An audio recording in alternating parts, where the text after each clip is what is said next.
Yo, what's going on out there? Black Compass Media, back with another one, political show, live, you know what I'm saying? Live and interactive. Live and interactive for everybody. It's for everybody to talk about. Politics is important. It's important. To me, at least. It should be to you. You should want to know what's going on. Anyway, I was gonna jump on the soapbox already. I'm not gonna do that. I'm gonna wait. I'm gonna be patient. They said patient. All right. So we're going to be patient. Shout out to everybody that's out there right now. Black Compass Media, subscribe to the platform. I have the Discord link in the description box for you folks who want to join in the debates. We don't just talk about battle rap here. We don't just talk about politics. We talk about everything. Obviously, the normal show, the regular show, the Voltron show that we typically would have. You know what I mean? We will resume that later, right? So now, Band Legacy, for those who weren't there, didn't have the opportunity to be there, I want to just say we have a recap that's currently loading right now.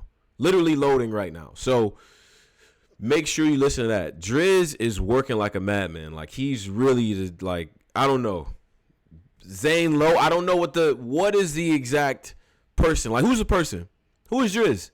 Because this sway type of style he got is working.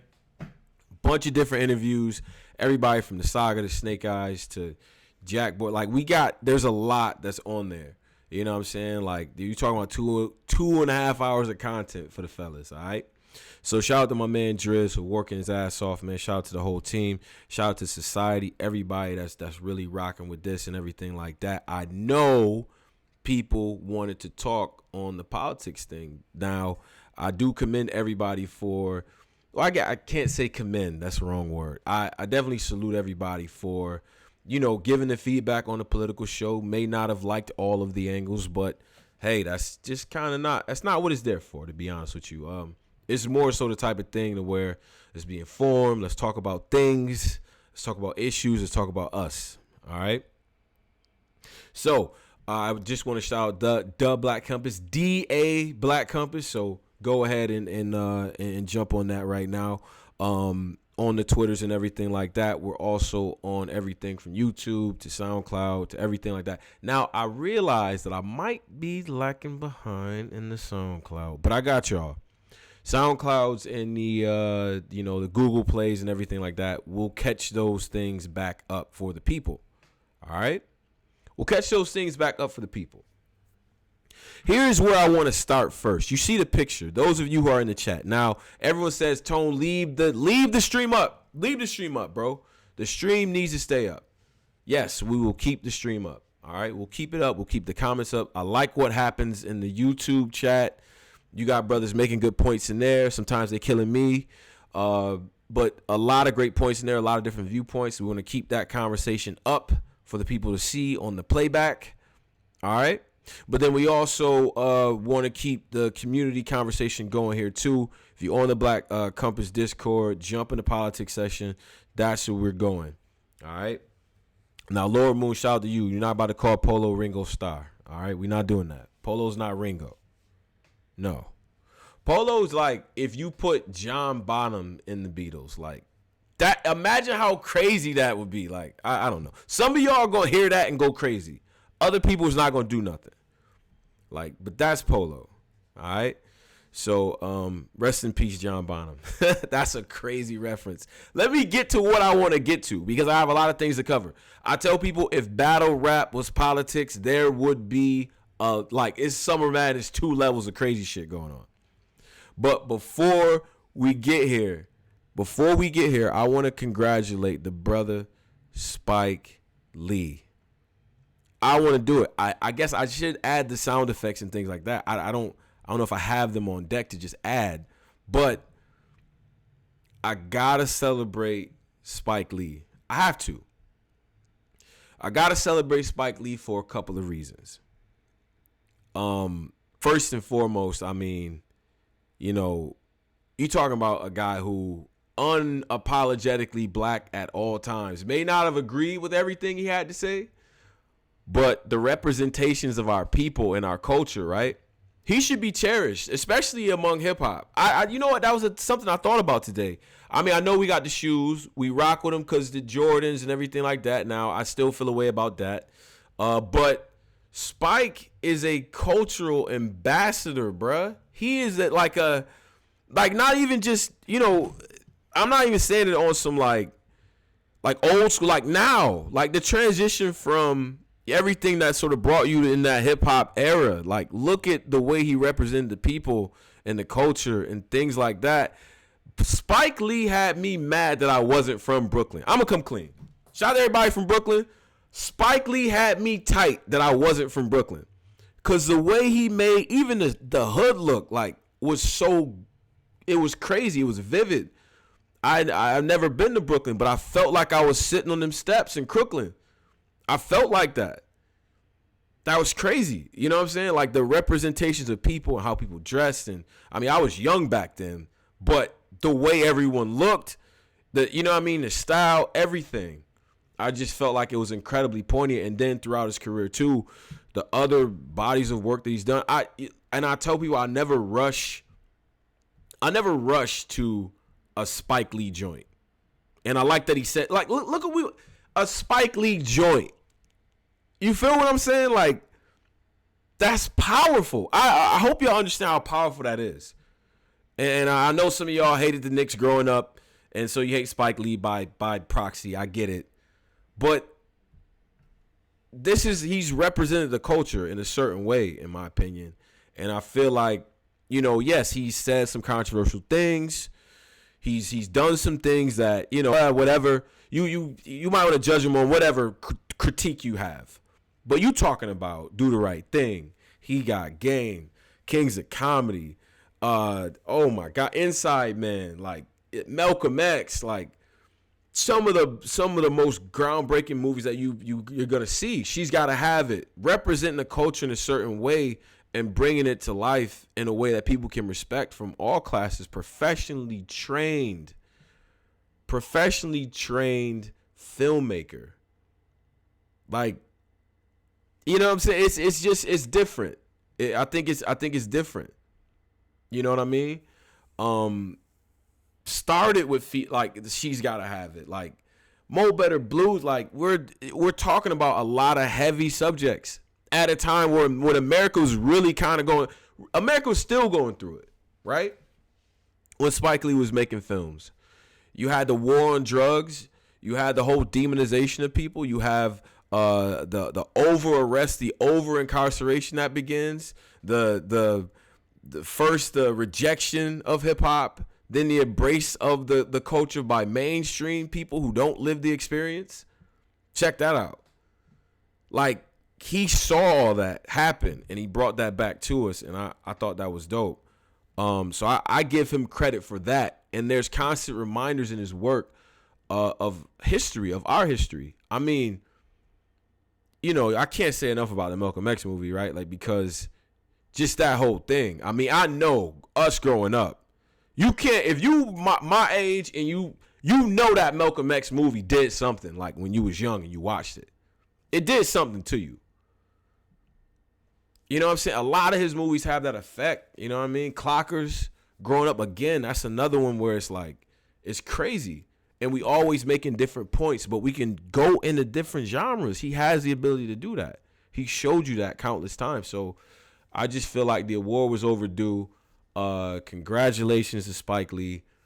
Your work has personally touched me several times, like where it would move me. You know what I'm saying? Like, for real.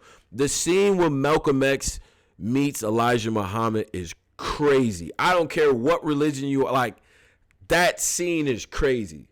And we just filled with those types of things all the time. So I got to celebrate Spike for that. And I also have to celebrate the fact that he's not letting this award, again, in continuance of what happened, what we saw at the Grammys earlier.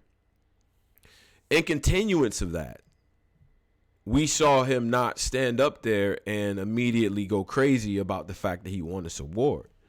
I mean, this is a man who lost to Driving Miss Daisy the year with that. We know this story, right? It's a famous snubbing. And it felt personal. Driving Miss Daisy wins over culturally significant Library of Congress studied many times over. How dare you remake it ever? Don't ever think about it. Do the right thing. That's the one that loses though in 1990 to Driving Miss Daisy. That shit, that's crazy, right? So this is a man who's experienced all these snubs and has only put out great work. You know what I mean? Look how many people from his movies win awards for what they did in his movies. So, I feel a way about that.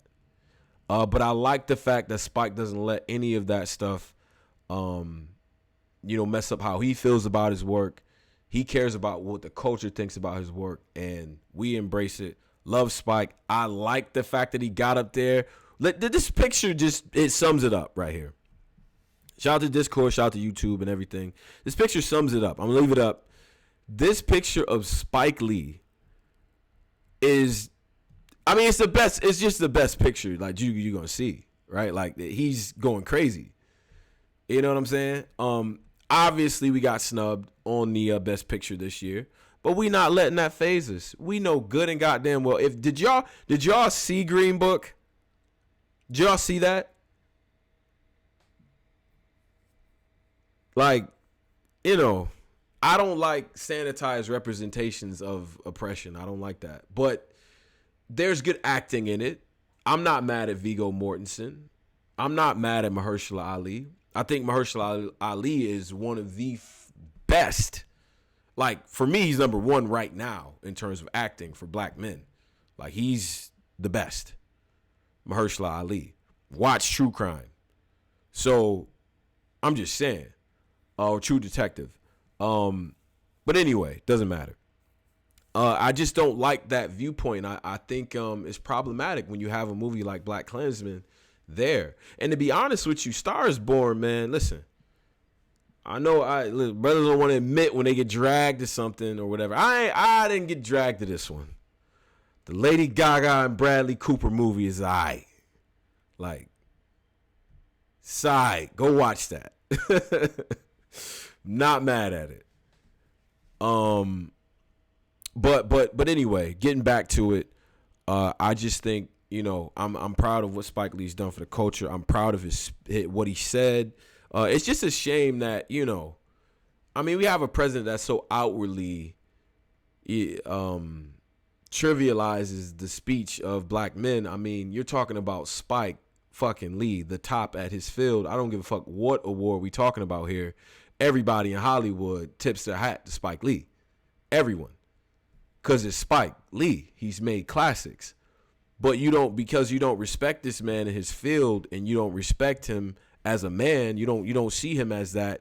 You take what he said, which I think was a very innocuous comment about being on the right side of history, and you went crazy on it. For what?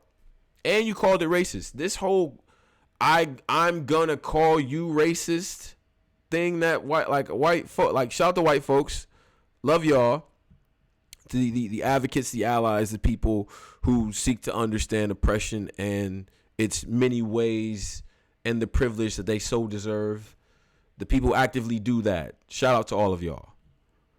But this ain't for y'all, because y'all don't do this. But this whole you're racist for calling me racist bag, we got to stop. At some point, we got to stop. At some point, we have to stop.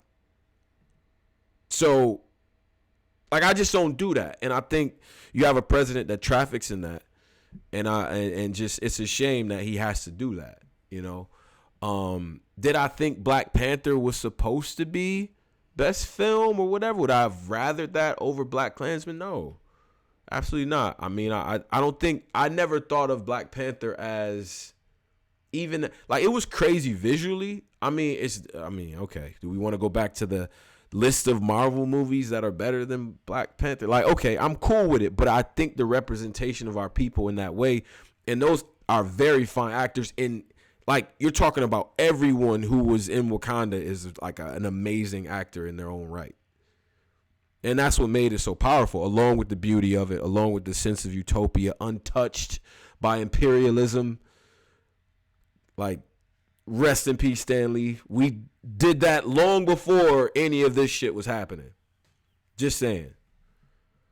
But I don't think Black Panther was that great, so I wasn't hit by that. I didn't think the Bohemian Rhapsody movie was that good either. The best part about that movie is watching them make the crazy music. I like that process. Like, and that's another thing too. Just off tangent on some musical stuff. I honestly think the best time is like when they're making the music in the musical biopic. Like when they're the scene of them. You know what I'm saying? Like that's the best scene for me personally, because usually it doesn't do anything unless it's Ray or Walk the Line or something like that with like great acting, great story. It usually doesn't do anything to me. A music biopic, I should say. All right, so shout out to Spike Lee. I wanna give him his thanks and things like that. And they said white people love Bohemian Rhapsody. White people love Freddie Mercury. You know what I'm saying? So, you know, rest in peace to him as well. Innovative in his own right. All right, so let me do this real quick because we had another thing happen here. And I'm gonna just pop these things up because last time I kept them up the whole time, but I guess as I cycle through things, I'll just kind of move it like this. Now, if you're hearing my voice and not seeing the visual, it's okay. This is just an aid for people to snap on. Now, I think people are gonna see this picture of Bernie Sanders, who looks like an aging, melting, male, bald witch baby, and they're gonna go crazy. Like he's unshaven, he's wrinkled, his hand somehow, like his hand is a different shade of white as his face, and his hair is also white, and it's a different shade of both of those. Like it's just, there's a lot going on with Bernie in this picture. We're gonna get you with these jokes too. We're gonna get you with these, like, yeah. So Bernie Sanders, man. Bernie Sanders has announced his rollout. Bernie Sanders is running for president. Basically rinsing and repeating many of the talking points and the policies and things like that he advocated the first time. Differences now being that he's hired a more gender and let's say ethnically diverse staff. Like he has hired a more he's responded to the ideas that he wasn't represent. His campaign was too white and too it was not inclusive. It's not big tent enough. I wonder what people actually think about that. I wonder what y'all think about Bernie Sanders. I thought that there's a blind spot on race there. And it's weird because it's like, I think Bernie's policies are great. I don't necessarily think, now in this case, I don't think Bernie is racist or anything like that. I don't think he means any harm or anything. I think he's kind of oblivious though. That's more of the thing, right? And obliviousness, like ignorance, right? Like we'll say oblivious because ignorant sounds harsh. And I fuck with Bernie, even though I kind of had to snap on you. You look crazy a lot. You got to stop. But, you know, I think it's a blind spot. There was a moment in one of the debates where they were talking about the plight of black people in America, and I want people to go back and get to that. But I think there's nuance in his answer of almost this idea of hopelessness. Like I don't feel hopeless, right? I feel like there are things in the system that need to be fixed, but the point of view that he had was very it was like a very latte liberal sort of thing. Now, those of you who will hear this and want to discuss this further, we can talk about it. I'll find the exact quote. But it appeared to me that there was a blind spot there that I was very aware of, right?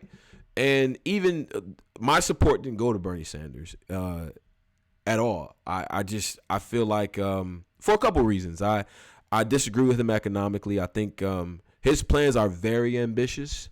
He shouldn't be hard and fast on those plans. He should use them as a negotiating point and then get what he wants. I don't trust him on foreign policy. And, you know, and I also think there's a type of posture that a president should have. I do not accuse me of being ageist on this one, because he's a very smart, very brilliant guy. But I think there's an aesthetic that a president should have, in my opinion. You know what I'm saying? And Bernie just doesn't have that to me. So anyway, that's my critique on Bernie, but I just felt like there was a blind spot there. And the whole idea, that's what I want to get to. Identity politics. Yo, shout out to people that's in here now, listen to this right now. We'll get to identity politics, and I want to save some of these things that we're talking about, right? And wait, hold on a second, because I'm gonna get JD, if you want to mic up later about this thing that you said, we can talk about this thing that you said. He said there's no AOC without Bernie. That's a fact. AOC and Bernie, but the difference is, I think to me, there's a certain lived experience there, and it gives it a certain gravitas, in my opinion, or a certain foundational sort of appeal to me. I don't think Bernie can really make the sell. Or I could be wrong. If you're a black person listening to this, and you want to chime in on Bernie Sanders, I'll be glad to get some of those thoughts later. But I just want to know. I mean, I never felt moved by him in that space, right? I felt like he's talking a sort of leftist economic populism, and as black people, we get left out of shit, right or left. I get worried about shit going too left too. Like, super left is bad for us too, low key. Like, you're not taking my gun away from me. I'm sorry. You want to do a Green New Deal? Okay, bro, but how much we talking about with them taxes? Some of us own small businesses. Some of us like to take advantage of SBA loans. Shout out to everybody who got a nice little tax return. Shout out to everybody who did that. So it's just, it's one of those things that I think is important now. But the AOC spin on things, I think, is a little bit more radical. It is young. And then I also think, shout out to everybody, I'm not the only one thinking about Bernie's age. Now, I start off roasting him. I hope the brother is in great spirits and good health. I wish him the best in whatever he does. I don't wish death on anybody. But Bernie, bruh, like, Bernie been old for a while. Like, and he looks old.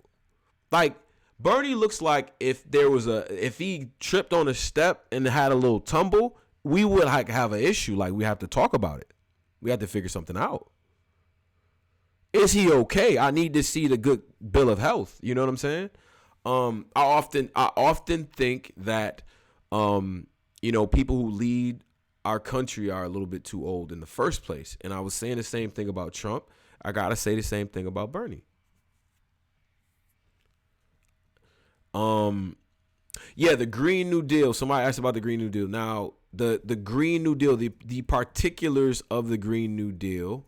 Let's see because there's been a lot of energy behind the Green New Deal, and puns intended on that. A lot of sort of talk about it and things like that, and activist groups pushing it. But what we're talking about here is the concept of focusing your policy around climate change. It's around a changing planet, preparing America for the changes ahead in terms of climate, and the investments that we need to make in infrastructure, and the investments that we need to make in our whole, like, there's a lot of things that we can't do because the climate is the way it is. And it's basically, at its heart, a big infrastructure plan designed to future-proof America. That is the best way that I could run this. And I'm not saying I'm better at any Democratic operative at saying that, but that's literally what it is. Like, it's saying the earth is getting progressively more messed up and unlivable. So let's make our conditions, let's use our money to ensure that our, daughters, granddaughters, whomever is going to be right. Now, in doing that, there's going to be a redistribution of wealth that needs to occur. Tax rates need to be a certain way. Now, that's the way that it is. That's the way that is coming across, right? Now, I think the Green New Deal is genius in many ways. Now, it can only be genius if it's used correctly. It should be used as a negotiation point.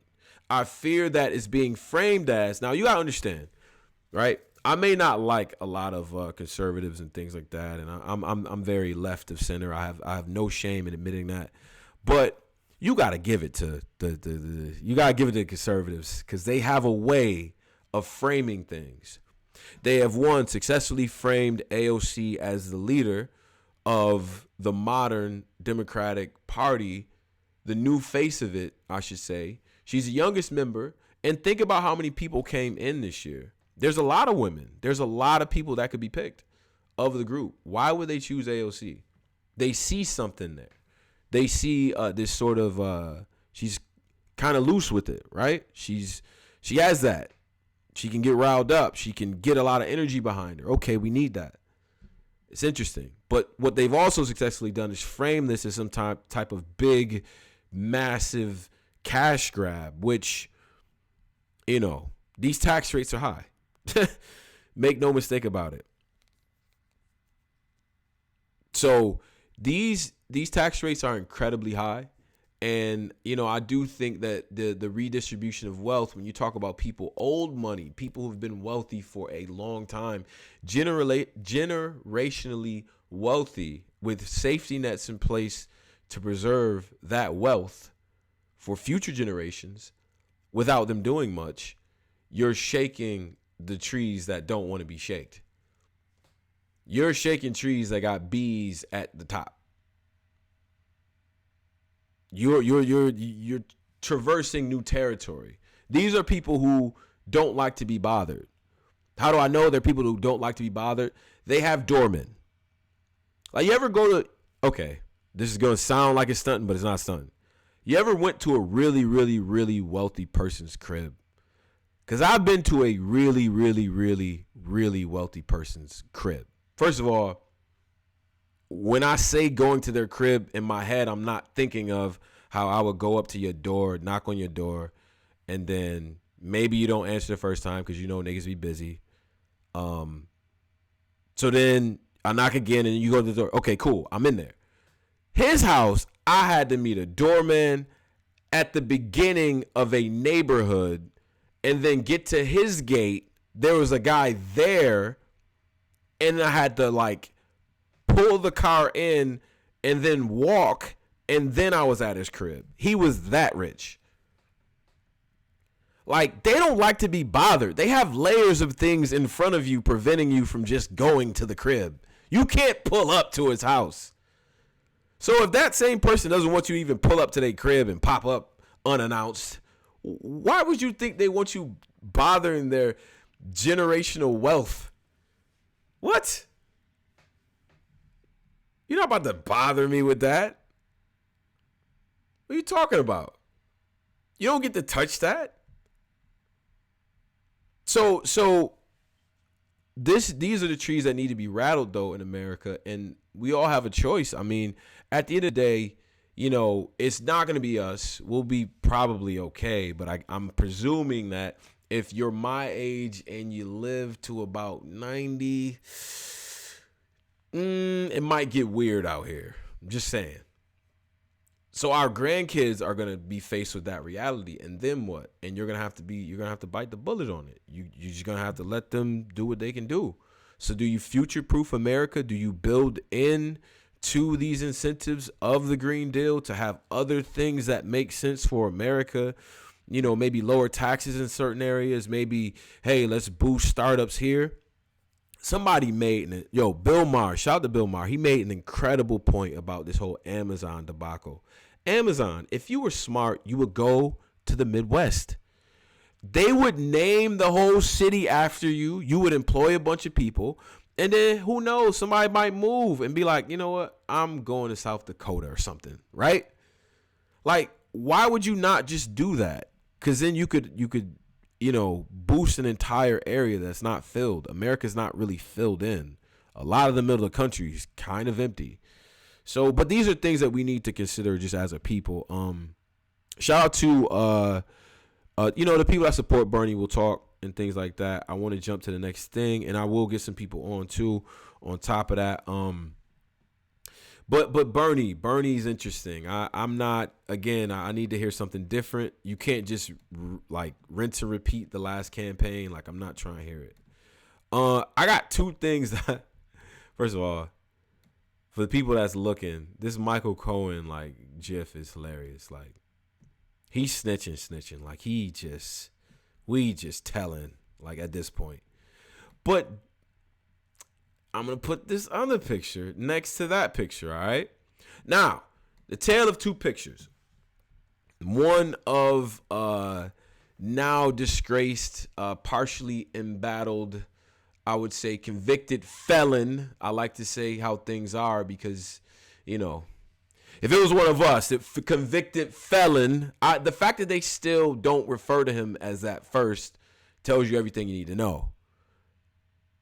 Tells you everything you need to know. Just saying. Now, convicted felon Michael Cohen is now going before, the Congressional Committee to testify to implicate Trump in crimes. To say that he has done this. Now, if you've been paying attention to the news and, the old mantra is, now with Trump, because we figured him out, pay attention to what he's not talking about. Really. He's hinting at it. He's not really talking about it. Like, you know how he gets when he starts talking with his fingers, with his Twitter. In the face of this Michael Cohen debacle, which could go completely south for him, there could be some evidence that we've never seen before that truly implicates him, or worse, I think one of his kids in the whole situation. If one of his kids is involved, like, that's where we'll get. Because there's one thing about, like, he care about his kids and his generational wealth. His kids represent that, right? Understand where I'm going. This is still black politics. I want y'all to understand how folks think, especially plutocrats. It's a very interesting way to think, in my opinion. So you have, on the one hand, Michael Cohen, who's about to spill the beans to Congress. I don't know how much that's going to do because he's already been discredited. But he was Trump's fixture for years. We're talking decades here of time. Of just fixing things, making things go away, problems, sleeping with porn stars and all that. He really slept with Stormy Daniels and paid her. That's crazy. But anyway, so he's going to tell. Now, while all of that's happening, Trump, okay. And I will draw your attention again to the YouTube to see the picture of him and Kim Jong-un. They look terrible. Like, they just look like two liars, right? Like, you ever caught two people laughing about a lie and then like, oh, hold up, wait, people coming. Like, they just like they lying together. They're just terrible. Both of them together. They look horrible together. But with this exact match right here, I think we've come to a point where these two have decided for their political livelihoods, right? For their political livelihoods, the best thing for them to do is to form an alliance. How crazy would it be? Trump cuts the deal with Kim to include them now on the world stage, to include them now in what the world is doing, bringing them into the world economy. They denuclearize. If he gets that, I'm going to be honest with y'all. If Trump gets Kim to sign out, daps him up, we got no nukes, this and that, bruh. If that happens, he's going to get reelected. And on top of that, he's going to have a Nobel Peace Prize in his hand when it happens. What are you niggas going to do about that? I'm sorry. I know it's Black History Month. I shouldn't be saying that word. But what are y'all going to do when that happens? Like, that right there is what I'm talking about. Because if that happens, you really can't say much. You can't. What are you going to say? Now, I'm going to be honest. Now, I'm putting my America hat on. My America, mainstream America. This is what they'll tell you. Now, as a black man, I don't know. His vision of America is totally antithetical to the continuance of my people. Like, I don't like his ideas. I think he marginalizes us. I think he capes for white supremacy without even fucking knowing it, which is worse, being oblivious about racism. You're 73, you're 77 years old. You were alive when MLK was shot. Like, how do you not know these things? No excuse. America said it's okay. All right. That's tone. That's how I feel. But in America, in mainstream America, whatever that means to you, it's going to be hard to argue against this because they are oblivious to these things that I outlined as to why he needs to go anyway. But the case for him will be, look at the economy. There's been no big fiascos, really. You had Syria. Yeah, I drew a red line, but nothing really happened, low-key. If this Mueller report is a dud, meaning not a slam dunk, meaning no collusion, even though everybody in their mom was a felon, he can still swim his way out of that one. And then I got Kim to give up his nukes. Oh, y'all gonna have a problem. Everyone's gonna have a problem on their hands. And you'll have a challenge to Trump on the right and the left. He only got to win 35%. And he's straight. He's good. A challenge for Trump on the right and on the left. And even if you get an independent candidate, he has the middle and that south sewn up.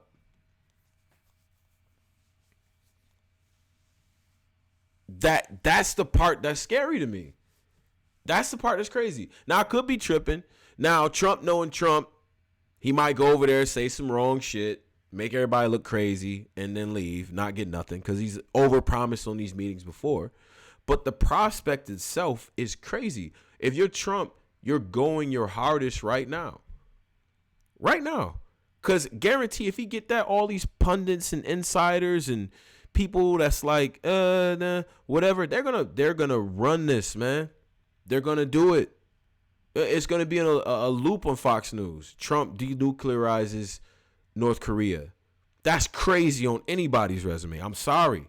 I like, you know what I'm saying? I'm sorry, bruh. That's crazy. So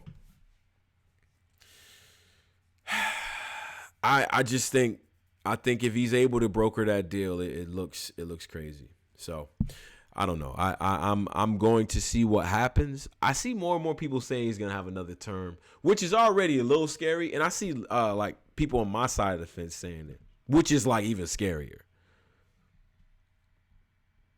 Super scary. So that's the Michael Cohen story. That's the Donald Trump story. I got that. Another thing I wanted to talk about just on a personal, well, it's not a personal level. I mean, the other thing, just in terms of black issues, things that I was kind of musing about is black entrepreneurship.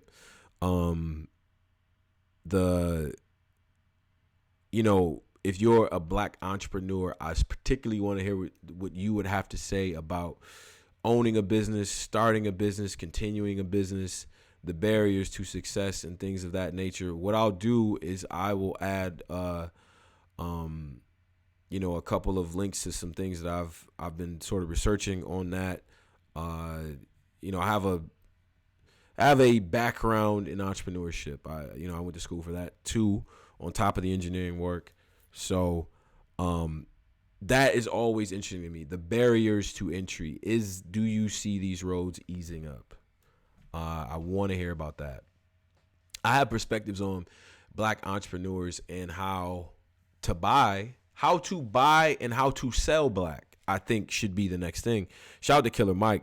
If you are not watching Killer Mike's show, you, as a black person, are probably fucking up. I don't know what you doing if you're not watching Killer Mike's show. I'm not gonna give it away, but that brother's doing some great work. But there needs to be a book on how to buy and sell black. You understand? Because I'm gonna be honest with you, other cultures, they say, yo, you got a problem with your sink, go hit my man's. Like, he got this. You know what I'm saying? We might still send you to James and them. Like, go to James. Like, James will hook you up. But we got these unprofessional caveats that you got to deal with to work with James. I don't like that. I have no idea why. Like, what we like, yo, James will do it, but he gonna need 2 beers, a Newport, and he might chew tobacco the whole time. But he gonna do it. Like, why do we have these caveats as our people? Like, I never have these things when I deal with white folks. I'm gonna be honest. I don't have these issues. I don't run into these things. Like, yeah, facts, DJ. Like, James not licensed. Like, he don't know. Like, James cool, but like, we had to fire him. Like, it's just other caveats we have to deal with when I buy black. Tell me if this is your issue too. Oh yeah, Sue could do hair, but you know she got a heavy hand. Like, or some, whatever the case might be. It's always a caveat and everything. And it's just, to me, it kind of makes me upset. And then, you know, the other thing too, if you're selling black, people always want a discount, right? You want a discount from your people, but you ready to pay overpriced for some white folk. Like, well, why are we programmed to do that? Is that another relic of a long forgotten era that says to you that what they do is intrinsically better than what we do? How do we reverse that in everything? Because it's come around in certain areas, but it's definitely still prevalent in other things, right? But then it's an issue of trust. Do we trust that our people have everything in order? You know what I'm saying? So it's a give and take. So I think there needs to be a book on how to buy and how to sell black. How to sell black. Sell it to me right, bro. Don't give me put it in a box, right? Wrap it up. Do it the right way. Give me a bag. You got a bag, bro? Nah, she just sell these hoodies. Why? Why? Do it right. Do it right. It's easy to do the shit right. And the only places that we've mastered this sort of service is in services that we so needed that we can't get from other folks that aren't us. Barbers. Yo, the most unprofessional, unmannered dude ever. If he's a barber and been cutting hair, he gonna give you good convo. Yeah, bro, I got you, bro. You know what I mean? Whatever that. Oh, what you want? You want it like that? All right, so how that look, bro? Okay, let me do this. You want some powder on your neck? Boom. You want the hot towel? Boom, bro. You gonna look good, man. You got these waves. All right, this what type of grease you want to use. Hey, money, hit me up. Here's my card. I'm always here. I'm James. I'm at the first seat. Bro, I hope you had a great experience. Can we do that for other shit? Can we do that for other shit? Because we'd be powerful. If we treated every job like a dope barber that cuts hair, we would be crazy. How come I can't get that same energy for other shit? Taxes or something. I don't get that same energy. I need the James at the barbershop energy, bruh. Give me that energy. Yeah, Mr. Broyle. Yeah, your lights were a little bit out of whack. So what I did was I adjusted the levels, and now when you turn on light here, it won't disturb the energy over here, and now you can pass your inspection. Like, give me that same energy with other things. I'm not telling you how to talk. I'm telling you how to, give me give me confidence. We as people need confidence that our people are good. We know this. We got this. Don't short me because we both black, bro. That's crazy. How you gonna short me? You ever get shorted by a brother? Like, let me drink this coffee, man. Hold up. Oh, we're gonna get the people on too after I'm done with this, but you ever get shorted by somebody, right? Like, the worst thing ever is standing in line at Starbucks or some shit. Everybody in front of you getting the same treatment at the desk. How you doing, sir? What's going on? You know what I mean? I'm Clancy. I'm here to serve you. You know, like, this is what we got on the menu. Oh, you want that? Okay, latte. Boom. Got you. Smooth, cool, professional, respectful. Respectful. Now, imagine you a brother in a suit. Nice suit. You know what I'm saying? Not too expensive. You ain't going crazy. You ain't buying none of these coon-ass name brands, but you got a nice suit on. Tailored. You fitting right. You know when you fit right. Brothers know when you fit right. You know what I'm saying? That you walking, that coat only opening just enough to, you feel me? Brothers know the way them pants supposed to hit that. You know what I'm saying? Like, but so we slightly show the socks with, but the ascot and the pocket square is, you know what I'm saying? And you align.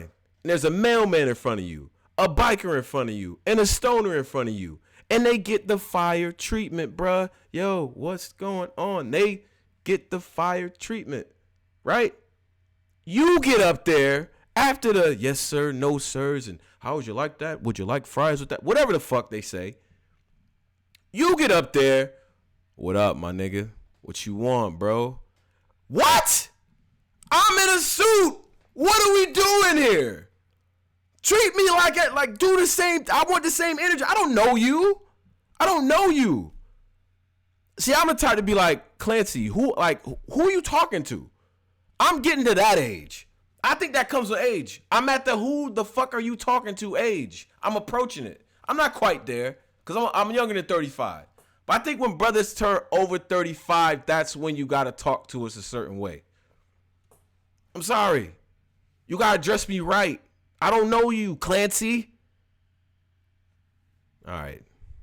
I'm done.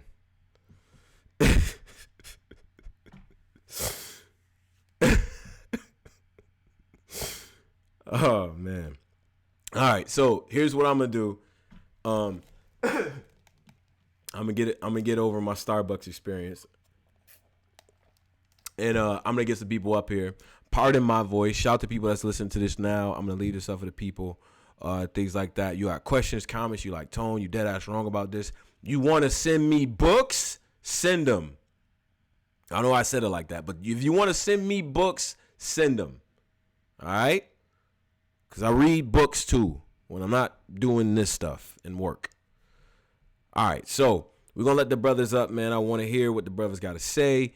If anybody is in the joint, and I see RBG MKE saying some things about the NAACP, which is interesting.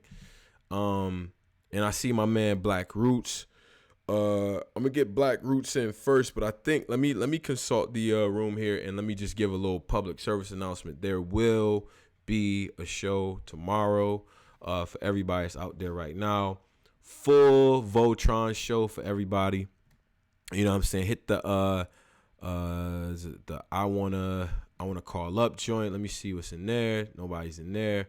And then Coco's leaving a message. So Coco, hit me up. Let me know exactly what's going on. Shout out to the mods in the group and things like that. So I'm gonna get Black Roots on. Black Roots said he's more than happy to be on there with other people. So other people want to jump in, we'll do that with Roots and everything like that. Now, wait a minute.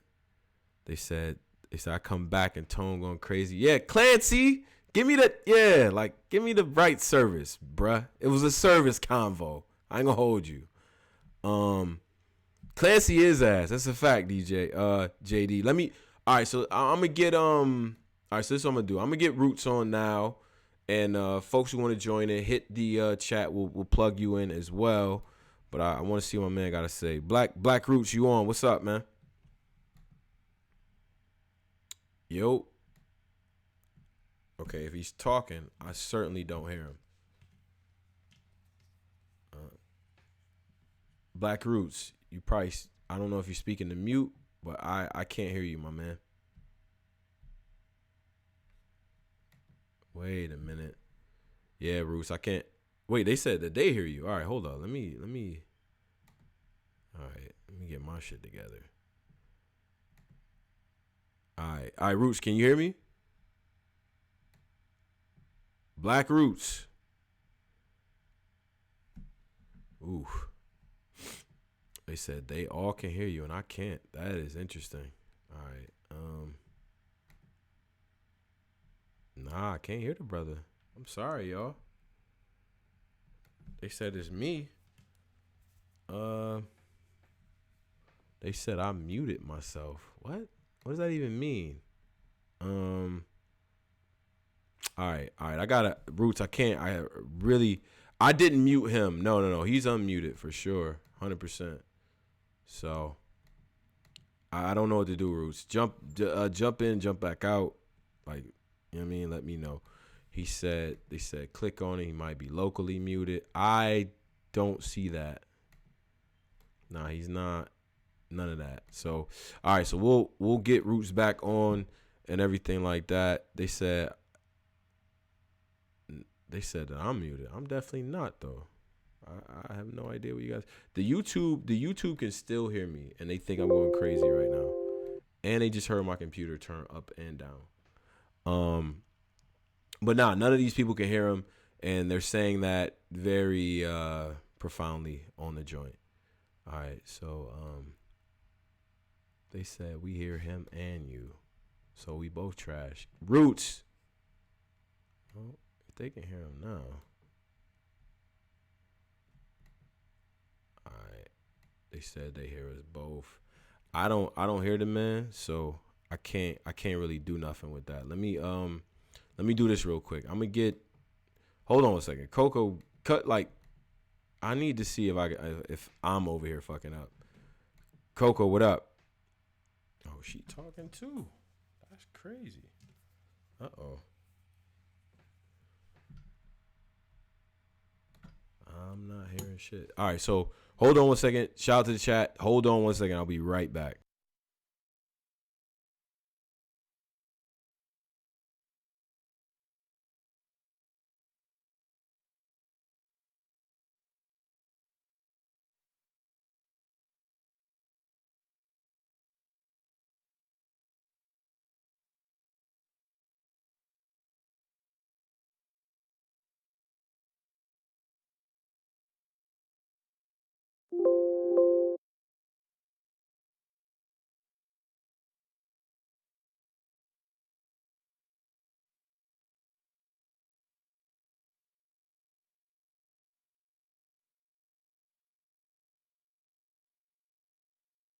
Yo, can y'all hear me now? They said he muted. All right. Black Cruz, I can hear you now. I can hear you now. Yes. Yes. All right, we in here. All right. Yeah. Talk to me, man. What's up, man? Hey, at least I didn't make you wait as long as they made Spike Lee wait. What's going on, bro? That's a fact. I don't even know the what's man going made on, bro. Crooklyn, but no, go ahead. Let's talk. Let's talk about some things. What's happening, man? First off, I want to shout out my guys over at RC. You know what I'm saying? Of course. Real quick, we have these type of conversations too on the battle rap and on the politics. You know what I'm saying? I want to shout out the South real quick. South got something to say. You know what I'm saying? Mm-hmm. But I wanted to punch on this.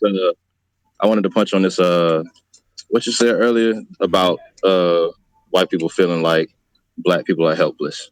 Yes, or something along the line. This sense of helplessness. Let's talk about it. I think that's an important topic. So let's go. Okay, so I go to a predominantly white church. I go to church every Sunday. I play the drums at my church. I'm a very musically talented person, I might say. There are definitely people there. Like, for instance, the first lady of the church, the pastor's wife.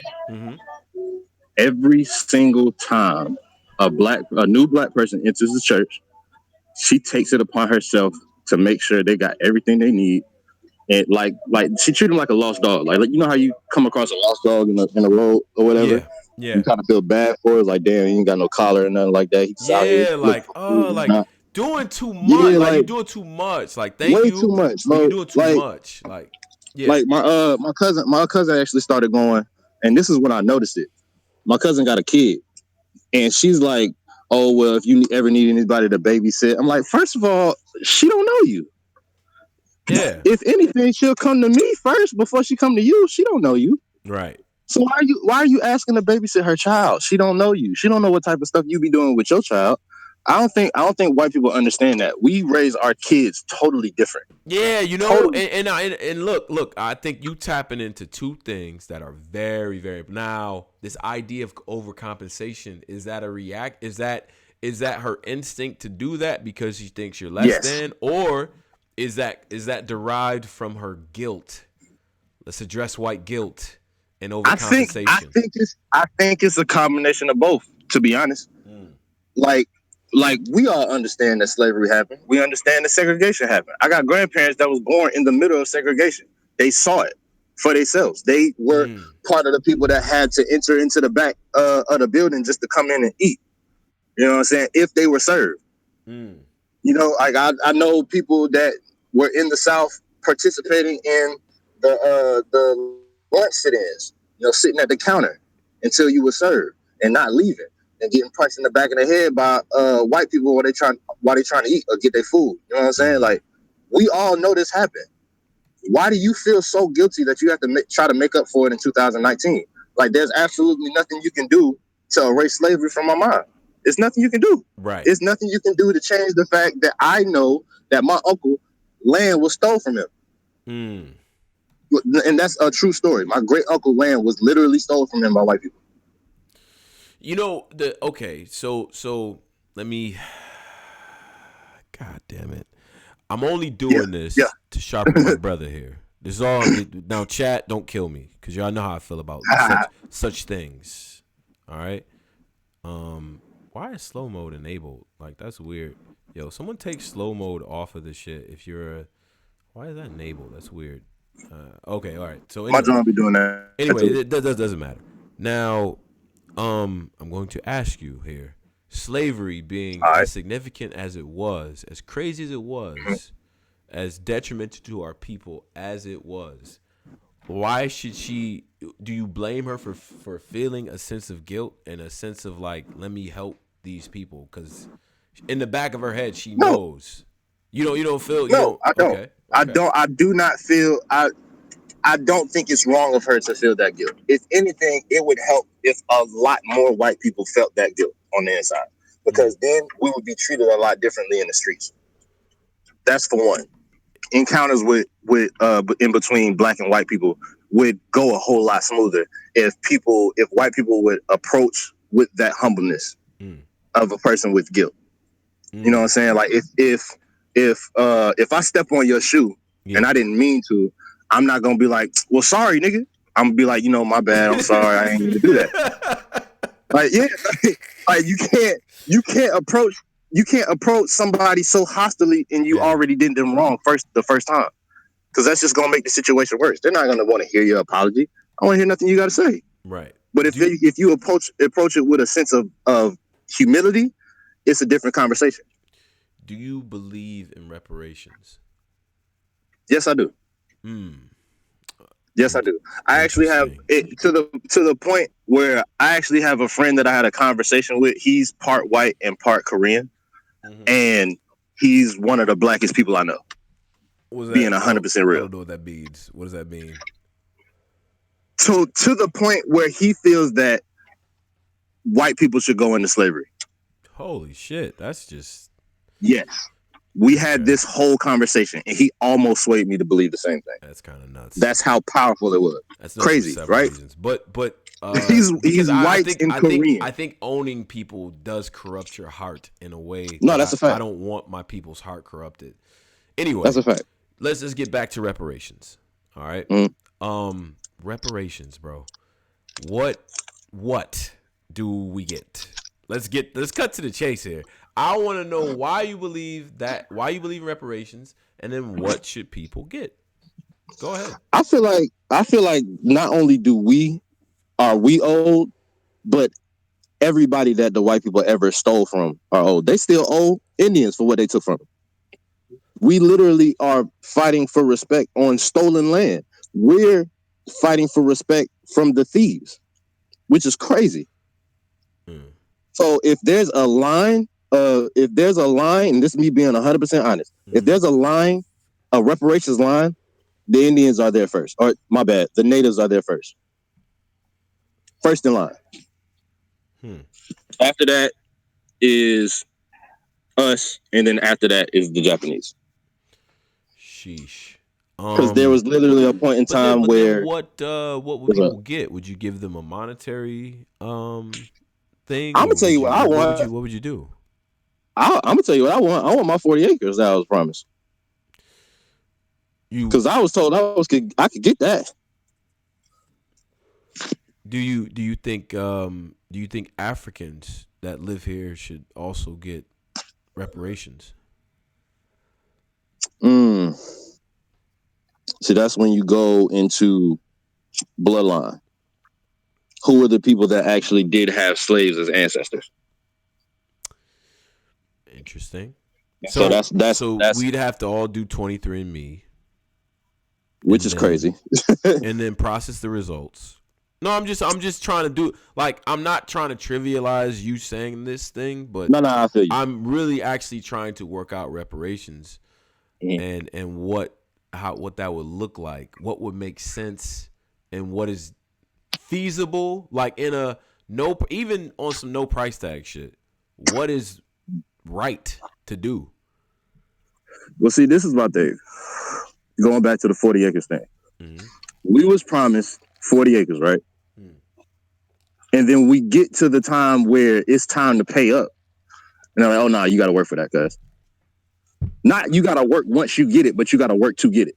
And we've already worked for however many hundreds of years.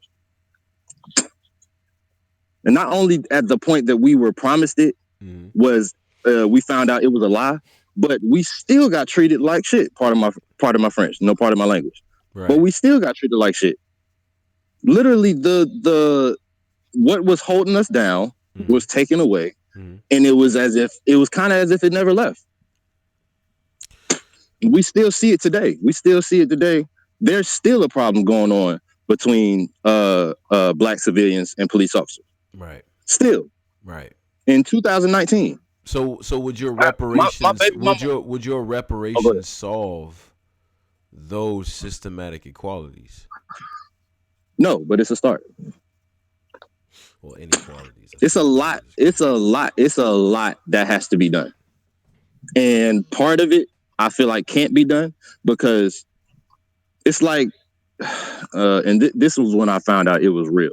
So you saw 42, right? Yes. The Jackie Robinson movie? Yes, absolutely. So, and I was just talking with my mom about this. I was just talking about my mom with this the other day. You remember the scene where it's one of Jackie Robinson's first games in the big leagues, and they show the white child sitting with his father, and they're discussing favorite baseball players. And then once Jackie Robinson comes out, it's an uproar, and it's all types of niggers and go back home and all this other type of stuff, you monkey and coon and all that. And the white child is sitting there watching his father spew these obscenities, and he has a conscious conversation with himself for a second, and then he just starts spewing out the same thing that his father is spewing out. Right. Yeah. This is I say that to exactly. So I say that to say racism is not, you're not born racist, it's taught. You're not born thinking race or you're the superior person. It's taught because of your environment and because of your parents. Okay. So you would literally have to go through and wash that clean of anyone who thinks that. How? And you can't. That's the difficulty of it, because it's some things that you can't teach. You can't unteach what they're taught. Okay. So that's one of the main holdups of us as black people getting the respect that we deserve. All right, let me do this. I'm gonna let JD in. JD, you're unmuted right now too. If you want. JD, what's good? Can you hear me? Yeah, I got you loud and clear, bro. What up? What's going on? Thank you for having me on the show. I wanted to talk about what I said earlier as far as Bernie paving the way for AOC. And well, I'm gonna give some like exposition on like left, right, and conservative and liberal and all that first. because in America, like a lot of people don't seem to realize that there are different like flavors of conservative and liberal and all that. Mm-hmm. And if you were to look at it and really like study this and like read up on it, if compared to other countries, like our left, our liberal party would be like a conservative party in somewhere like Sweden. Mm. You know what I'm saying? Yeah, right. Like we're not like truly leftist socialist as far as the Democratic Party. And that's why I say someone like Bernie was needed. Like the headway he made during the run up to 2016 was important. Like he may not have become president, he may not ever become president, but it was important. Let me ask you this, JD. Do you think President Obama was left of Clinton? I think he was a tad more left of Clinton, but like if you were to put them in like the same like circle graph, they'd be awfully close to each other. Because Clinton is daggone near. Looking at it now, Clinton is daggone near a Republican. Like if you think about how things have shifted since he was president. Okay, so all right, so then what do you? Okay, so Bernie, the idea of Bernie, then, like you're talking lefter of Obama, like in a way that bothers me. I'm a little bothered. Yeah. Exactly. Exactly. I'm like, talking like truly. Let's not get crazy now. I'm talking like freaking Karl Marx shit like that. Like, what do you think about what do you think about black conservatives? They asked this. I want to ask you this. What do you think about that? Because I never asked other people this. But let me. I don't really understand it when you think about history. When you think about certain events that have happened. I get it. Like I get the desire to like build wealth, build generational wealth, have things, because we didn't have things. They took the things we did try to build, they took it from us. I get that. Yeah. But like when you turn around and you look at like the social things, like conservatives don't, they're not looking out for us. They're looking out for what? Really? You feel like that? You feel like that. What about Roots? What do you think? What do you think, Roots? What do you think about that? Like black conservatives. So this is my standpoint about. Y'all hear me? Yeah, we got you. Yeah. This is my standpoint about political parties. I don't sign with either for a couple of reasons. One, because I feel like there shouldn't be a divide in like that much of a divide in politics to where you have to like choose a game.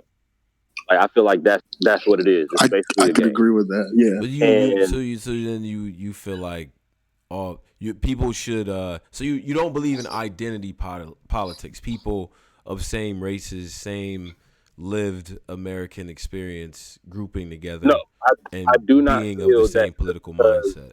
No, I do not feel that just because I'm black, I should be a Democrat. Yeah, but do you feel like okay, so you don't feel like just because you're black you need to be grouped in that? But the fact is, most black people vote kind of the same way. Do you think that's a bad thing inherently?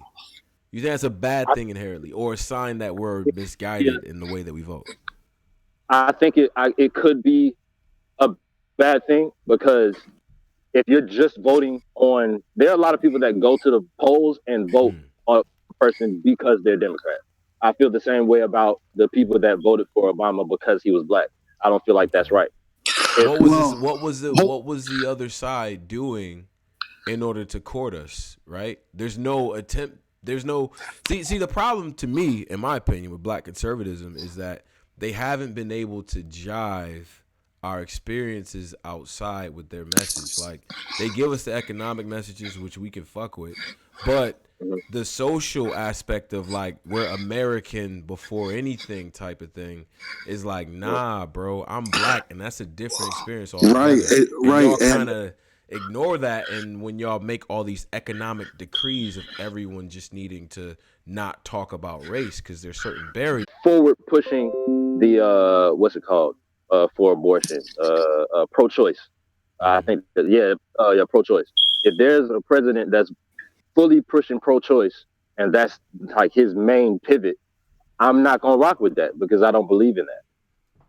I do not believe in that. I don't You feel don't like believe you wait a minute, because the stream cut out for a second. That's my fault. But no, you you don't believe in a woman's right to choose. I believe fully in a woman's right to choose Okay. to not raise the child.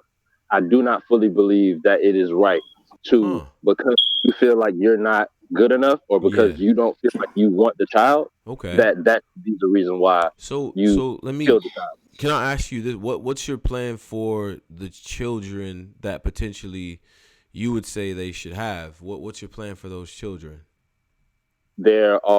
I know several families right now that can't have kids that would literally kill to have one of those kids children that are aborted.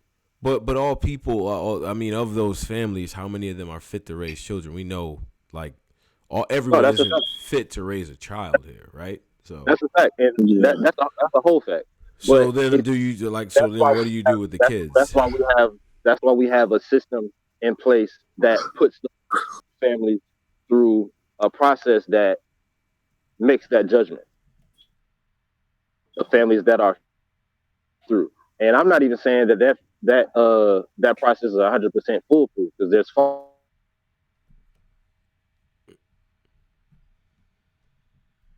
filter out those most of those families that should not get a child at all. Mm. But I don't feel like that child should lose the chance at living life because you don't want to raise it. Wait, so just so that we catch the chat up, we've left the reparations talk, which is interesting. We could get back to it at some point, but we have this is sort of evolved into, which I think is interesting. I'll get to other people too on top of this, but I want to hear the brother talk about he's not pro-choice, like he's like he's anti-abortion. Now, I mean, it sounds like that, but let's continue down that path, because you said what about families, like people should just take the kids in. What's your plan for the kids? There's always somebody out there that's willing to raise a child that's not there. I'm literally in the situation right now where the woman that I just had a child with, she has a 9-year-old son that hasn't seen his father in 2 years since no, so I'm sorry, since he was 2. He's 9, and I'm taking on that responsibility to raise him. Okay. Okay. So So there's always somebody out there searching for the opportunity and the responsibility to be able to so raise a so child. okay, but if that was true, I mean, there are a lot of people who don't have kids, but they just don't. They continue to not have kids. It's not like they're actively looking for kids to just snatch up. I mean, kids do get adopted, but not at crazy high rates. I mean, a lot of couples just don't right. have kids now. So, but so you would pair them up, or what would you do? You would improve the search system so more people who wanted Yes, kids could have them. Is that what you're advocating here? I feel like money doesn't, and I feel like that if we put more money into that system, for a lot more than it does. And Mm, wait. that have went through that process and was able to get a child and love a child the way that their natural born parents should have. Wow.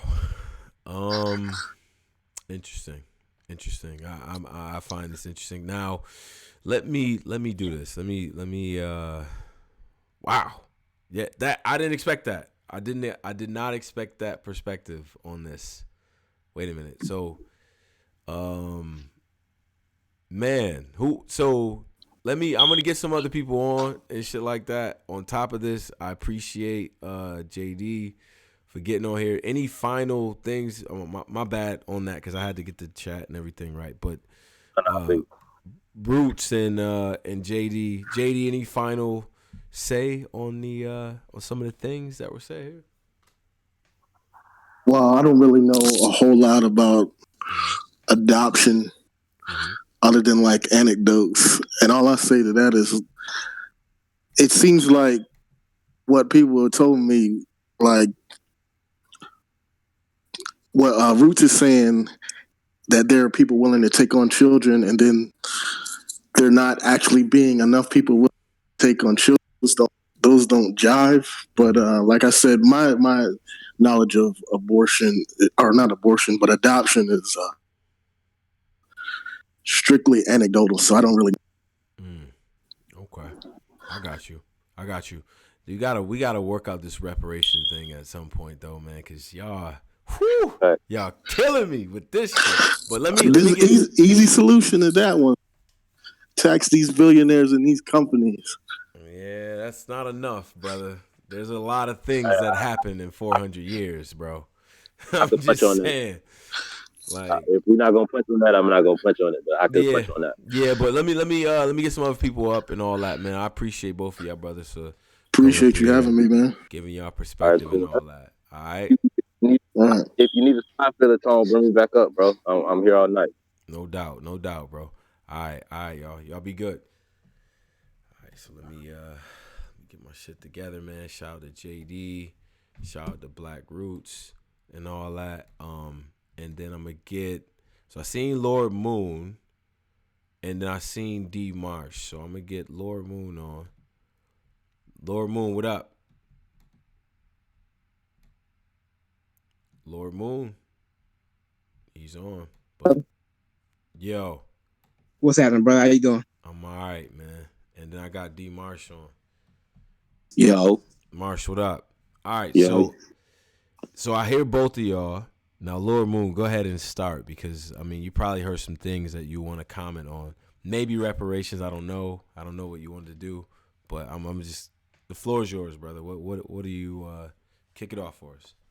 Oh, I mean, we deserve reparations without a doubt. That's Okay. not even a question. Right. That's not even a question. Do you have a now I'm not asking for a detailed plan here. I'm asking for high level talking points. What would we do? What's the tell me the plan, sorta. You know what I mean? Like not every detail, but tell me the plan at high level. What happens here? Reparations. I know I want my land and I want mineral rights, and that's pretty much what it is, bro. I want my land. I don't like this. Like, is it all of us included in this? Bro, of course. When I say I, of the population, I speak for all black people, bro. That's what I'm talking about. So, us and everybody else, not minorities, black people. Right. So we are legitimately 13% of the population now. How much land do you want to give everyone? Like, how much? What are we doing here? Like, I don't know, but we have to come to the table and figure that out, bro. I don't think anybody can really give you even a ballpark range. That's something we all have to come together and figure out. Do you think it's enough land for all of us? Absolutely, bro. Absolutely. I mean, bro, West Texas is big as fuck. It's 42 million black, like it is 42 million. Like we're about 12 to 14% population. Like we're it's a lot of us. So you're saying we all get land. 42 million of us. I just want to know. I'm sorry. I want to know. Yeah, we gonna get land, bro. 40. Okay. Where? That is the other question. Like, is there a section of land that we get? Do we get to pick where our land is? Where does the land go? Do we get to take other people's land and say, hey, the government said this is mine now? Is that how it's gonna work? I would like to know that part too, because I would speculate that Yeah, even though there's I don't probably see a no lot white of people giving up their land, yo. there's a lot of land mass left just to like where people probably aren't. I don't think we really want to move there. It's because it's probably in the middle of the country. So I'm just saying, like, how would the land thing work? I don't know, bro. But I know if we came together, we could figure something out. But you specifically said land. Like, why was land the thing on? Like, why is that the thing? Let's get on that because money can be inflated, deflated. The power can be taken away. You could give me $1 million today, and then tell me next week that money ain't really.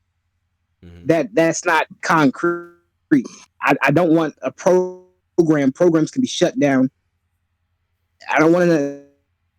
I want something. I want something in my hand. Like you know what I mean. I want something tangible. Okay. Go ahead, bro. Mark? Yeah, bro. So I feel like every descendant from slavery, however you determine who that is, however they go about figuring that out, I don't think land here is the option. I think you should offer dual citizenship to everybody and give them a certain stipend or whatever to where they can go live away from America. Like we never got the choice. That's the problem with everything that's going on now, where it's 2019 and it's still seem like the 60s in certain places, because after never got to go back. Like they didn't send us on boats going back. So we were still oppressed. We were just less oppressed. So hey, give me a certain amount of money. Let me go live where I want to live outside of the country. For any black people who quote unquote want their reparations, you should be willing to leave. Leave. I mean, let's be real, bro. You should have the option. Let's be real, bro. If you want to stay, we should be able to go anywhere in the world, bro. We should be able to go the UK, South America, Canada. All of that should be available. With our reparation land, we get to go to another country and be like, "Yo, this is mine now." All right, I don't know. No. Listen. Yeah. You obviously have to have enough capital to buy land somewhere else. So, in my grand scheme of things, I don't think reparations will ever happen. So we really just speaking hypothetically here, anyway. Okay. Well, but do you believe that? Well, see, the question here at root is, do you believe in reparations, and how would you? I think reparations are deserved, but I don't think it would ever happen. So in a sense, it's a hypothetical debate to me. You know what I mean? Because I just me knowing what I know about this country and how it operates, that would never happen. I get that. You don't believe it would happen, but that's not the same thing as, do you think it should? I definitely think it should, but and if we're talking about if it should, we definitely have to have a plan. But essentially what we're saying is this country has wronged us and we want to be compensated for it. But it's kind of odd to say, okay, y'all did me wrong. I want to be compensated for it, but I still want to live right next to you. Like, you know what I mean? Essentially we're descendants of slaves who was brought over here. So why would you not want your reparations to be in the form of maybe land outside of this country? You know what I mean? If they were able to do that, I'm speaking hypothetically here, but me as a black person, if I had a choice of what my reparations was, let me have dual citizenship, because I've been here for over 30 years. So technically this is my home. So I want to be able to come back whenever I want to or whatever. But I would want to move somewhere else outside of this country. You know what I mean? Because black people are still treated a certain way in this country, especially in the South. You know what I mean? You up north, so it's a little bit different. But I live in Florida, bro. Like I live 30 minutes away from where Trayvon got shot. So it's a little, you know what I mean? It's a little different. I don't. Like if I had enough money right now, I'd move out the country. So, that's what I would want. But to each his own, man. Okay. Let's get into I want to jump back into the political bags. I seen a lot of comments when I was talking about Bernie and things like that. So I wanted to see what people thought about what was going on right now. Trump, this Kim Jong summit. Like I wanted to see what you guys thought about either of those things. Like Lord Moon, what's up, man? Well, I mean, you already know how I feel when it comes to Trump, bro. I kind of like a racist because I can see a racist. I know where a racist is. I know how a racist feels. So it doesn't bother me that Trump is Trump. It doesn't bother you because you know he's racist. That's interesting. It doesn't bother me. Yeah, that's like, very interesting. I get what he's saying though. Yeah. Like I want to see my enemy. I don't like my enemy in disguise. So I get what he's saying. Okay. But like some people are just so ignorant that I can't spend too much time watching them. So like, I don't really, I try to watch less of him. Mm-hmm. Obviously he's the president, so you're gonna end up knowing what's going on. But I try not to watch him too much, man, because I gotta, my tolerance for ignorance is like. Let me ask y'all both something. Heading into 2020, what do y'all think should be the biggest issue or the bigger issues that should be on the black agenda? What should we be advocating for right now? I would say reparations, bro. What? That's the thing. Listen, right, bro. For listen, 2020, bro. Listen, bro. Listen. Campaign for the president. I know it's not gonna happen. The thing is, black people need something as a group that they can get behind. That's big, bro. That has that's a big step in the direction. We're not going anywhere. Man, that's a wish and a prayer right there, man.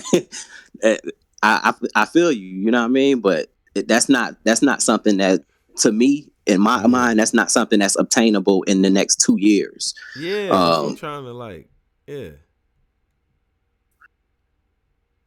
Man, I don't know, man. I think they're working on this prison reform thing. I've been hearing them working on that. A lot of our people who would kind of lead our communities and sway these votes, to where, my state ain't a red state.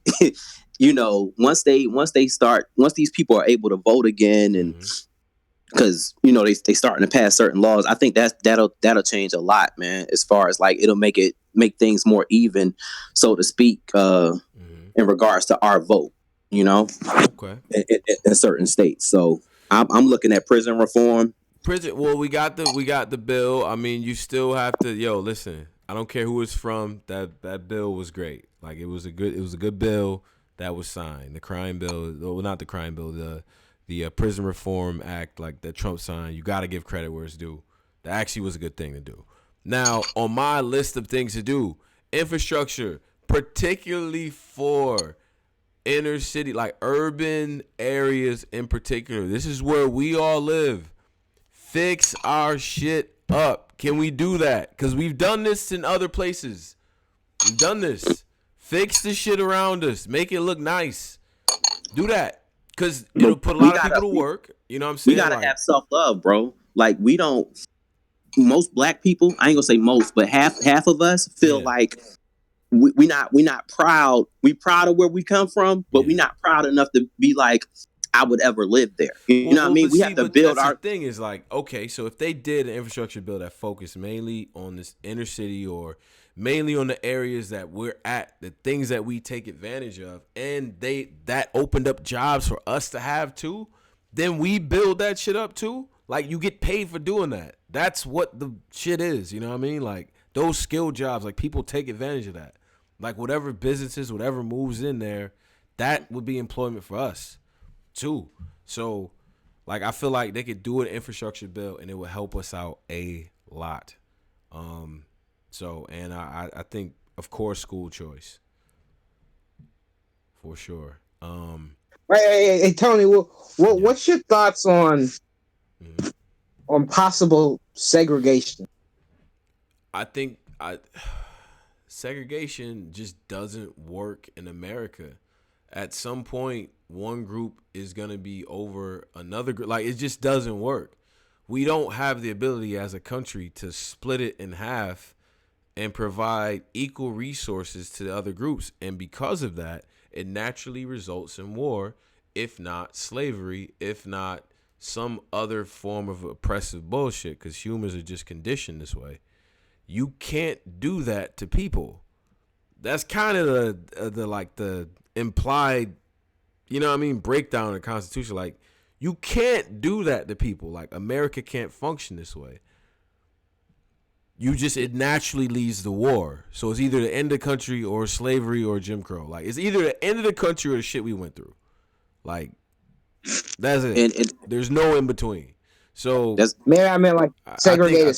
I think segregation is the pathway to all of that. So no, I think there's no reason to do it. You know, I don't think it was a bad idea when you think about how certain places were thriving. Like, I really don't think it's a bad idea. Tulsa, Oklahoma. Because they had to. They were still under. They still were not as good as the white places that maybe didn't have as talented cooks. As good as you want to say, there was great restaurants and great amenities and things like that. And when we had to have those things, it was ours, bro. So, but you're advocating for separate but unequal. No. I'm not. Listen, I'm not. This is the point I'm trying to make. I'm trying to make the point that if all those things didn't happen, like if the reason Tulsa got bombed is because they saw they were doing people thriving. Like, you understand what I'm saying? They didn't need anything from anyone. They was thriving.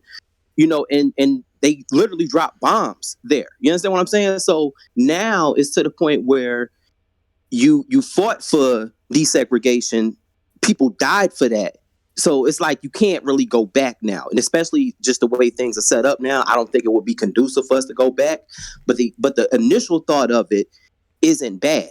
Like, it's what Asians do. Like, the Asian community, they listen. I'm gonna break it down. Yeah, that's what they do. Arabs do it too. Yo, y'all have to. Listen. Stop. Listen. First of all, you can't just feels like we have to appease white people, bro. Like, the Asian community, that has nothing to do with. Okay, so you mentioned Tulsa, right? That could happen now. That could happen now, and it won't get bombed now. We could do that now. It's not like segregate. Like, okay, you said segregation was doing that because now we have to fend for ourselves and things. It forces us into that. That still was under the condition of whatever else was going on. Yeah, you said it's thriving, but like, bro, like, you still need those other amenities. Or yes, of course it's gonna get bombed. Like, that's exactly the point. Like, you can't separate people this way. You can't. Even if you say it's thriving, eventually somebody's gonna go fuck with it. Because no, you're not equal to me. Like, naturally, that's what happens. Like, either people go to war or there's one side that always is over another. You cannot segregate. So because white people are have a propensity to attack us, I can't group with my own people. Let's do your scenario. If segregation worked, right? Let's do this is imaginary scenarios. Might be partially science fiction, whatever. So, like, we divide the line, bam. We got everything on the east, they got everything on the west, or vice versa, whatever the hell we want to take. Boom, like a meteor hits Earth on some Wakanda shit, and we all have magical, like, brains and powers and shit. We're gonna immediately kill the other side. You know that, right? Like, we're immediately gonna kill them. Because that's how humans are, bro. It's just, you can't segregate people. You can't do it. It's just not you don't have a country with segregation. I beg to differ. When has that historically ever happened? Bro, when you separate two groups of people, if one is superior in wealth and socioeconomic status and class, they fuck the people next to them. That's just what happens usually. If it's that bad, if it's the same country and you just split it in half, no. It's just not gonna work that way. The country does not work that way. one is gonna have more resources than other, just by some way. If you're gonna say it's under one government, segregation is not gonna work. No. But then there's also this point about that spurring economic growth for us because it was segregated. I think that's more of a like, that's a good thing that it happened that way. You know what I'm saying? Like, it's more of one of those than like we should bring that back. I don't elaborate, bro. I'm not understanding what you're saying. I don't know because I mean, because all I know is, bro, when my family, my uncles and my grandfathers, they owned hotels and stuff like that over in, I don't know if anybody's from Houston. There's a place called Cashmere Gardens. A bunch of celebrities used to come over there and stay at hotels and stuff. And bro, black people were winning back then.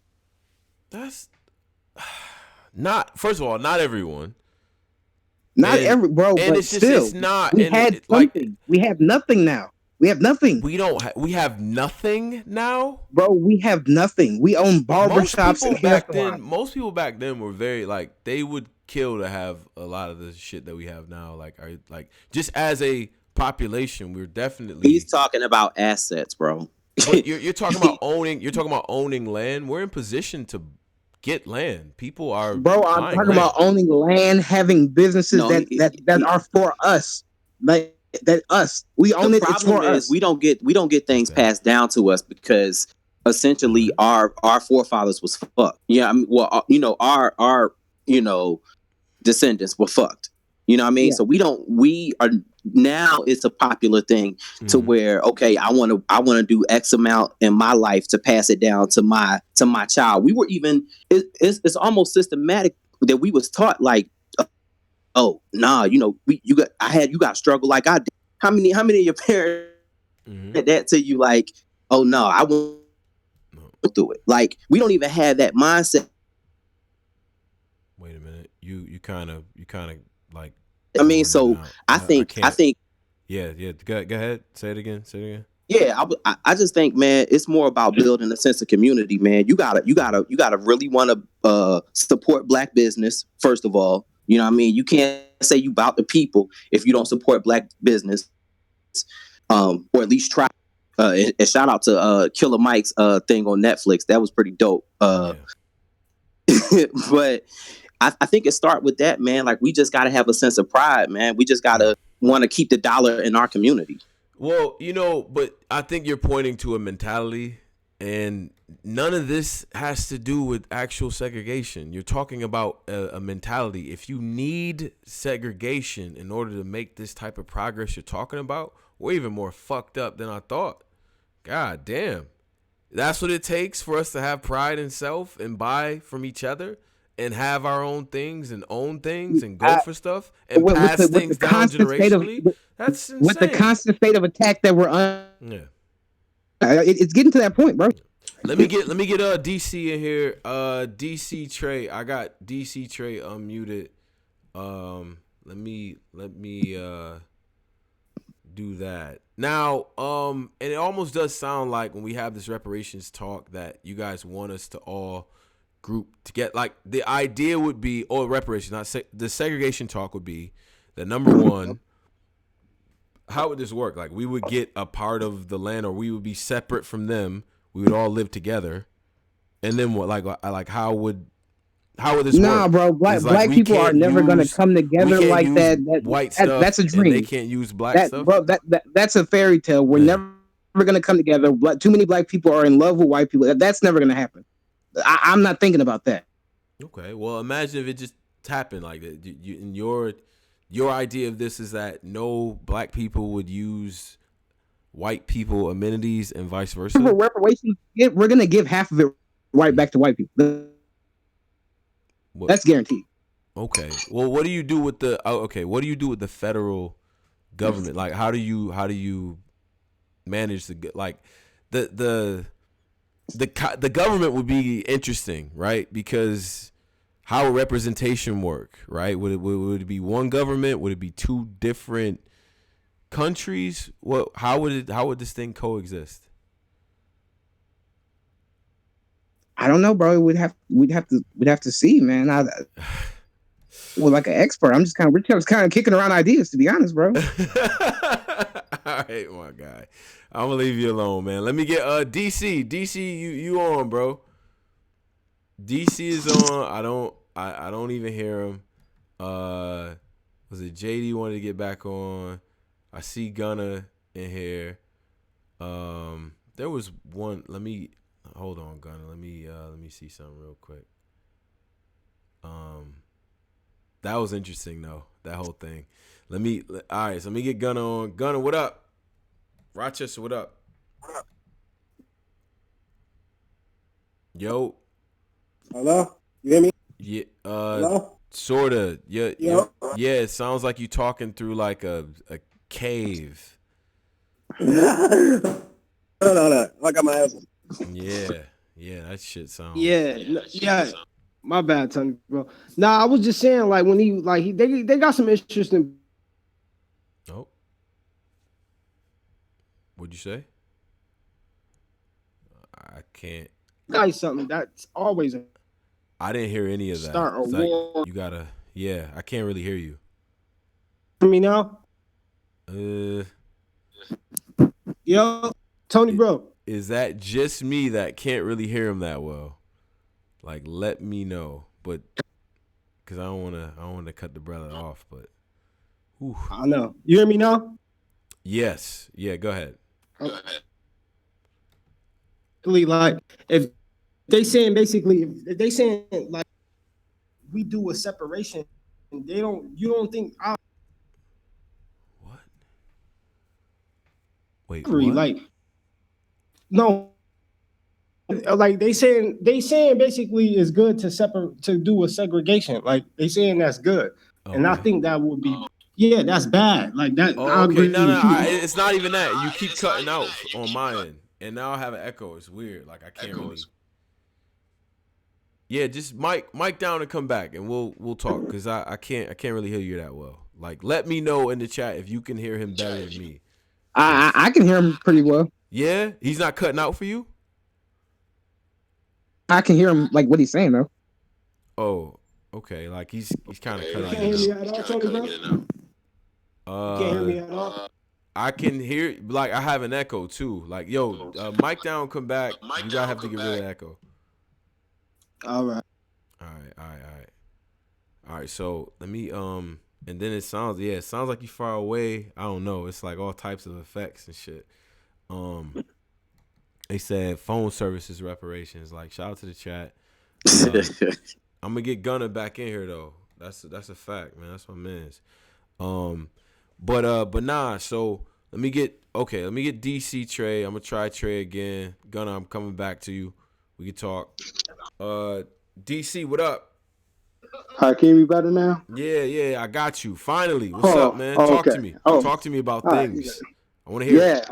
Like I was trying to say, all right, so one that you were saying about what we should expect for within, I guess, what 2020 as a race of people. Yeah. Like you said, like when the brother said reparations, I'm like, nah.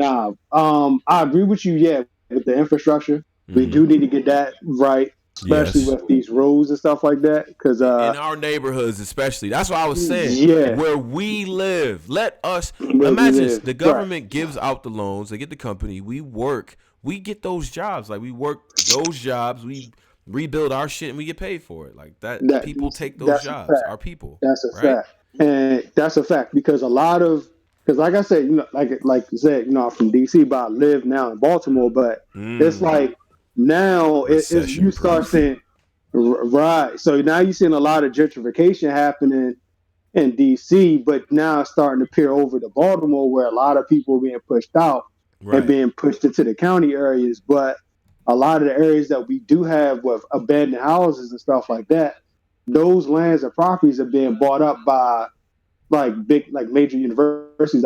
For example, Johns Hopkins University is buying up a lot of property here. So you got all these abandoned homes with all these, homeless people living out in the streets. Something got to give, but that's one thing they should at least, fix that infrastructure up. Try to find a way with, like you said, the housing situation. At least make it, at least subsidized housing, something like that. Just get that reform. Another thing is, I would also agree with. Hopefully, this will be done. Is legalization fully of marijuana. The only reason black people, bro. we know it's not going. We know it's not going to happen. How many people you know gotta it's let not out going of to jail? happen.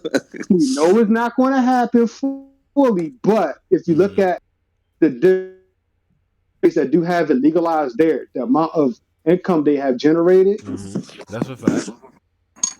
that also puts a turn into the fixing of the I guess their cities and states and stuff like that, because they are actually bringing in more money into to fix the infrastructure, the schooling, homelessness. This like a lot of stuff is being dwindled down because of the legalization of marijuana. Bro, I got a question about. I just saw all this stuff like a week ago about how California is like severely understaffed when it comes to their schools. Why isn't cannabis?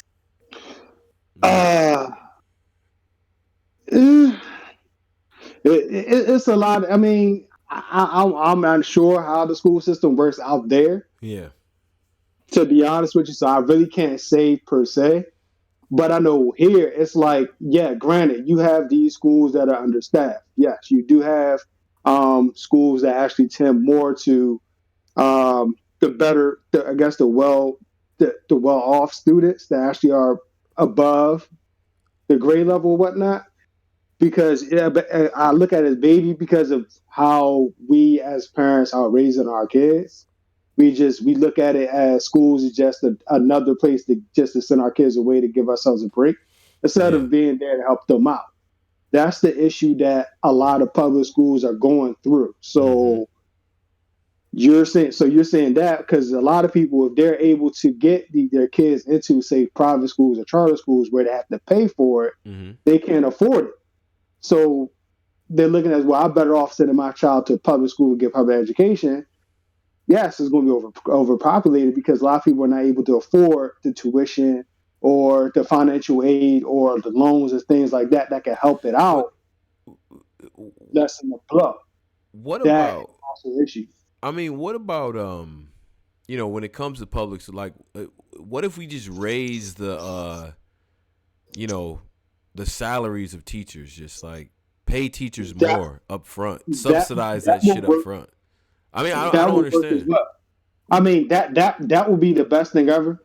Because I did work in college as a tutor for a high school, with two of them, and especially when the summertime hit, when I would say after almost a month after, you still got some teachers that's like, all right, well, I got to finish up doing the final preparations for going to next year. So it's like they're going through a whole month or two without any type of work going. They have to go for what's that food stamps section, like unemployment, stuff like that, just to make ends meet for like a whole month or two. I'm not sure if that's true any other place, but I know here it is. So that should also be a help. But then again, you also got situations where some of these schools are too accessible for the public. So if anything were to happen, yeah, you got parents or friends of friends of students that will come in and just shoot up the school for no reason. That's it. Case in point, a situation happened here like a week and a half ago where a coach at a high school got shot because a student was mad that he put her in detention. So she vented to her brother. He said, well, it's not going to happen. He went there and shot the teacher. I mean, come on, bro. Really? Yeah. You feel entitled? So, I mean, things in that situation. So it's like you sit there, you're like, all right, as a parent, I'm not only having to deal with my child may not get the best education, but then at the same time, I'm fearful that my child may or may not be able to come home because of some type of violence that occurs inside the school or outside threat coming into the school, like how it happened down in Florida with the gun with homeboy that had the domestic terrorist attack down there and shot up the school. Those situations there is something that us that we should kind of think about, like, all right, what is the proper place, the proper protocol they would have besides saying, yeah, we're gonna arm all teachers with guns. Like, Yeah. really, you're gonna arm a teacher with a That gun? ain't the way. That's not the way. To But do it. No. but that's Trump though. Trump wanted, well, I want to give everybody AK-47. No, it's other things that got to be in place for that to not happen. I mean, granted, yes, police cannot be there at schools 24/7 where there's stuff going on outside of schools that need direct attention. But at the same time, certain things that are outside of like just no everyday normal things do not require immediate like rapid attention. Like, okay, understandable, yes. Yeah. A murder happens, you need to be able to be there. But come on, you got people that's being pulled over for, like, all right, granted, a busted tail light, but then you say, well, I suspect something else is going on. Mm-hmm. Come on, man. It's like you're doing, like, it's like they're focusing way too much on the wrong things when they could be focusing on something else. So the procedures, the way that that police handle us as a people, like, you want reforms on that and things like that. Like, you got to echo too, DC. Oh, okay. Yeah. But yeah. Hope it's not as bad as it was earlier. Wait, yo. So Tony, bro, I got a question for you. Do you feel like since teachers are or public school teachers are underpaid, because we can all agree that they are? Yeah. Do you feel like? Yeah. Do you feel like that's the reason? That's part of the reason. We feel like our children don't get the best education. Is it because they don't go as hard, or is it because of the curriculum, or? I mean, look, I think a paid person is a great teacher. They're comfortable. You know what I'm saying? A paid teacher is comfortable and they're doing their best with my kid. I don't want them to have to worry about certain stuff. Now, like the FBI, if their credit score goes below a certain point, they can't, like, be out there because they're susceptible to things. They can't do their job effectively because they're worried about other things. They're vulnerable. You understand? Like, so same thing with teachers. Like, if they're not financially secure, how can I expect them to effectively teach my kid? Because to be honest, if like kids go to school hungry, how can you expect them to effectively learn? Most of us know that, right? So let's get that other thing straight too. You know what I mean? Right. Let's subsidize some of their income. Just a portion of it. Maybe even add 10%. One of y'all got to echo too. Is fucking with me. DC Trey, you killing. It's probably me. I'm pretty sure. No, it's you. Sorry. Yeah. But so get them. You know what I mean? Give them like maybe 10% or like 5% on it. Like something on it. Like help them a little bit. But in saying that, what's y'all's thoughts on immigration? Because that's also making our teachers that's also another case of them being understaffed. They can't cover all these children. I don't. You think that's not the full case. Our down here in Texas, in California, it is, bro. Texas, right, that's what I'm saying. Each region is different because, like I said, from where I'm at, that's not the case. The main case is that not too many people are able to afford, better education, so they have to send their kids to public schools. But it's because the public schools lack resources and everybody should be getting the same education. So like whatever the curriculum is at a private school, why can't that be the same curriculum at a public school? Bro, these kids that don't speak English, they're getting a better education than these normal children. Right. Normal. The kids that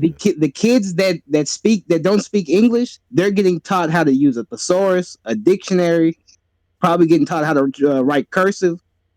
Your normal children aren't getting taught that. Really? Yeah, bro. I mean, once you took away cursive writing out of schools, and started incorporating Common Core math, is like, really? It's kind of obsolete though when you think about it.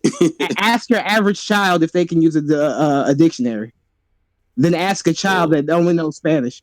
I think when you give kids a really shitty start to things, that's when it goes left, right? So like our kids get messed over in high school, and I won't say the F word. We we get the at high school, we've already internalized so much bad teaching that probably kids are behind and things like that.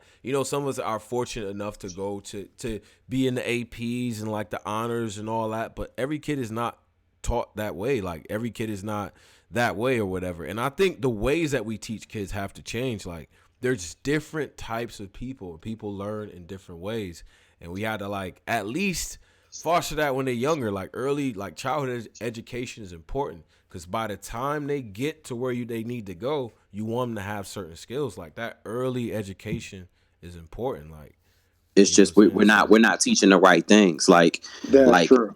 Like in elementary, like just elementary, middle school, and high school, there's so much that I learned that is like obsolete. Like I wish I would have learned more about financing and bro, it's not meant to educate you, it's meant to socialize you. Yeah. Well, you think you okay. Well, what do you Lord Moon, I feel like you're saying some potentially problematic things about education, and I want to hear what your thoughts on American education, and especially black folks. Like you're saying some things here. Yeah. Growing up, I mean, you're not meant to have, as a black child, you're not meant to see things or hear things that make you proud to be who you are. You're supposed to learn how to fit in with everybody else and kind of stifle your existence to fit in with everybody else. It's really disgusting. And that's really what the point of going to school when you're younger. That's what it is. It's meant to calm you down and make you part of the flock, so you don't stand out. You don't know how special you are. Okay, I would agree with that. Now, what do you do to change the curriculum in order to help that thing? Well, brother, that goes back to the point of segregation, bro. Like, that's terrible. If that's your solution, bro, I'm not doing that. Because some of my teachers that I had were like, I had some good teachers. I'm not gonna lie, I did, but I was lucky enough to be in like great programs. They were tough, but they were great. But I had the top-notch teachers, like teaching them shits. And I want my kid to get the top teachers too. If they happen to be white, fuck it.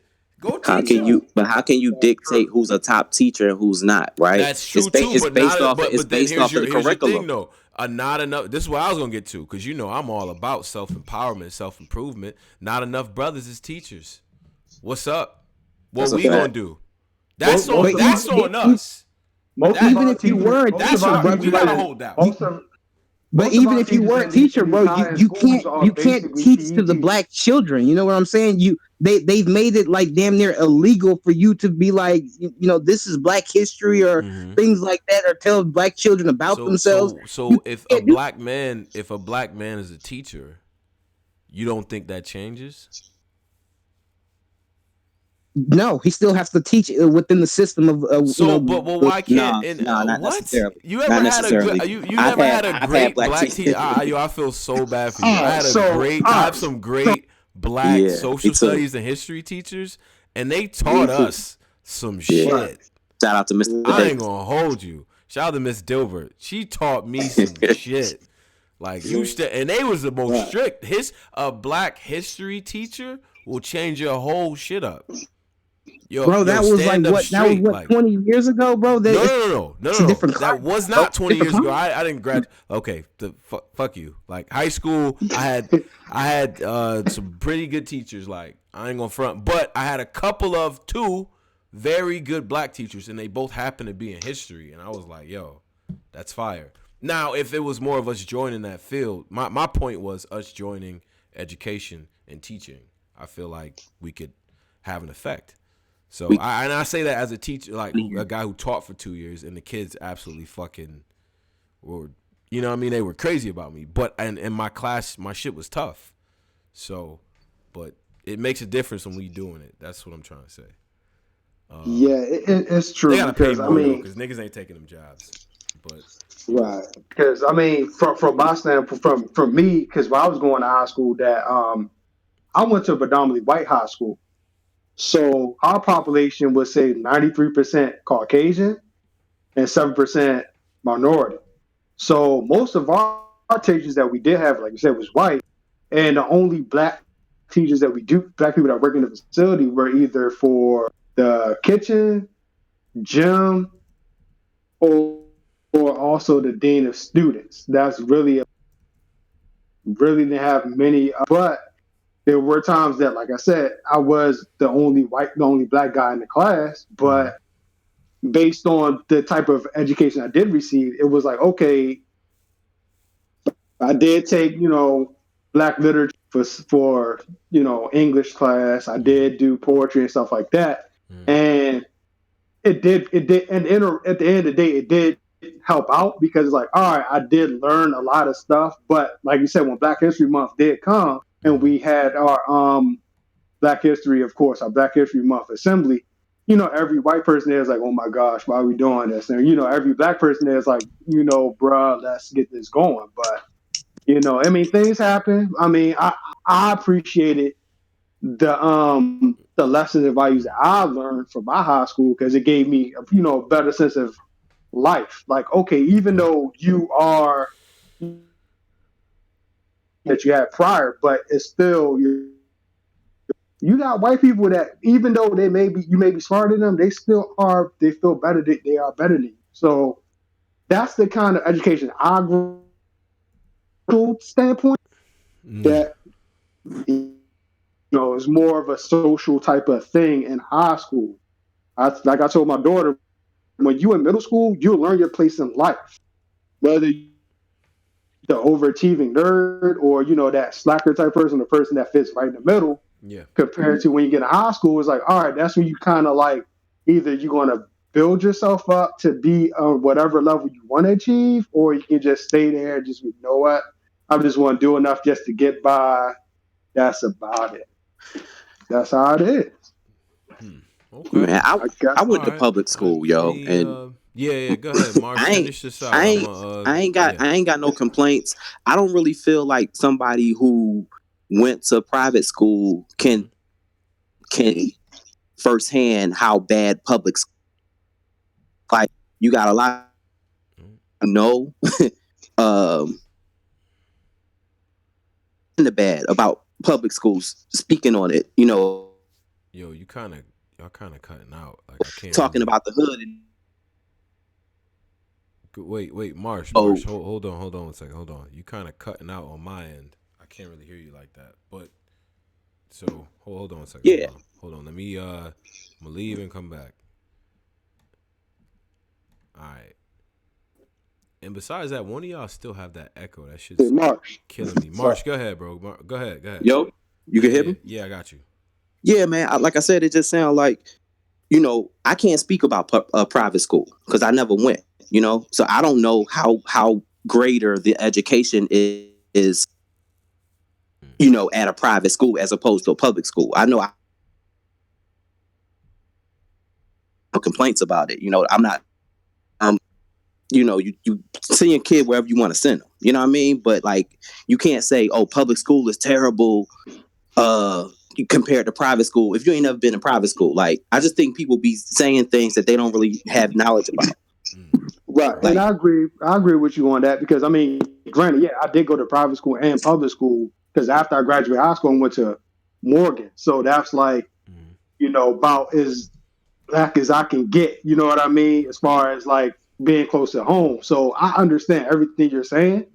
Yeah. And I dealt with a lot of, I've been to almost every situation while I was in DC growing up. So I'm like, all right, I understand. Yeah, public schools this way, private schools that way. But it's just, to me, it's different as far as the experience goes compared to what a public school would gave me. So yeah, that's all I'm just saying. No, I appreciate it. Yo, DC, appreciate you in the slight echo, and shout out to D Marsh as well.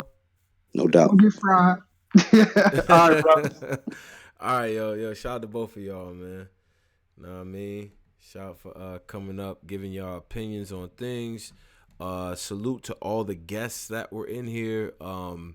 I salute to my slight technical difficulties at certain points in this thing. Again, we'll have these on some cadence. I know, you know what? I know I get killed for like, yo, I'm gonna do it every I know y'all kill me about that. And listen, I'll take the slander. I will. But we're gonna have these every so often. And I appreciate y'all joining in. Even if you don't agree, especially if you don't agree, hit me up. Follow us at The Black Compass. I made an error on a video and I need to correct it right now. So I'm going to go right now and get that error corrected. All right. So with that being said, man, shout out to people. Shout out to progressives. Shout out to left, right, center, everywhere. Black people, descendants of the African diaspora, all of my people, all the allies. Appreciate y'all, respect y'all, and let's just keep the conversations going. Let's keep awarenesses going. Let's challenge opinions, and let's come up with ideas, man. All right? But we up out of here. Peace.